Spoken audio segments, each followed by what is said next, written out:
L'histoire se déroule vers 17 h dimanche soir. L'homme explique qu'il était en train de pêcher ici sur le lac Champlain, exactement comme le bateau que vous voyez en ce moment, qui se situe à la limite de la frontière entre les États-Unis et le Canada.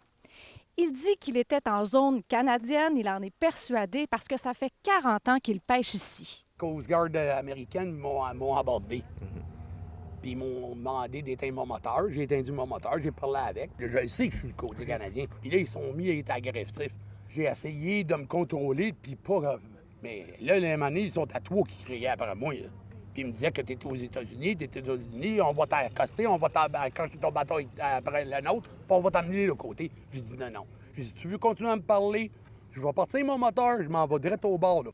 Il raconte que les gardes côtiers se sont mis à l'entourer pour tenter de faire chavirer son bateau. Il s'est alors retrouvé à l'eau. Puis ils me poussaient vers les États-Unis pour être sûr que j'étais aux États-Unis.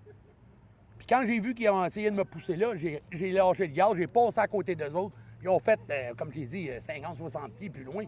Là, je me suis décidé de m'en aller vers le nord, plus possible à l'intérieur du terrain du Canadien, pour pas qu'ils me repoussent aux États-Unis. Là. Mais ils ont venu puis ils ont fait la même chose. Puis là, quand ils ont fait ça, ils ont embarqué dans ma chaloupe, puis ils m'ont viré en envers et j'ai presque naillé. Par la suite, on l'a transporté du côté des États-Unis, on l'a emprisonné, on a aussi pris ses empreintes digitales. La première 6 heures, là, j'ai été 2 heures de temps à pas savoir qu'est-ce qui se passait. J'ai pas eu d'appel de téléphonique. C'est moi qui est obligé de le demander. Dans une déclaration écrite, la garde côtière américaine explique que c'est plutôt le pêcheur qui a foncé dans le navire de surveillance et c'est ce qui l'a fait chavirer. Puis quand ils m'ont embarqué sur le bateau, je m'ai fait brasser, puis pas à peu près. Les gens qui vivent ici autour du lac Champlain n'en reviennent pas et pensent qu'il s'agit d'une situation exceptionnelle. On va les rejoindre ou eux autres viennent nous accoster, mais ils nous demandent nos papiers tout simplement, puis pas de problème, jamais. Okay. Mais donc, là, c'est la première fois que vous avez entendu une histoire oui. aussi rocambolesque. Non, la première fois que ça arrive de même. Il y a des bouées, mais les bouées sont assez distancées. Donc, si tu es entre les deux et tu n'es pas habitué dans la baie ici, eh bien, tu peux traverser facilement sans savoir que tu es de l'autre côté, surtout pour les pêcheurs. Là, les gars qui trollent puis s'en vont tranquillement, ce train va loin, puis à un moment donné, il est aux États-Unis puis il ne sait pas. Là, c'est possible.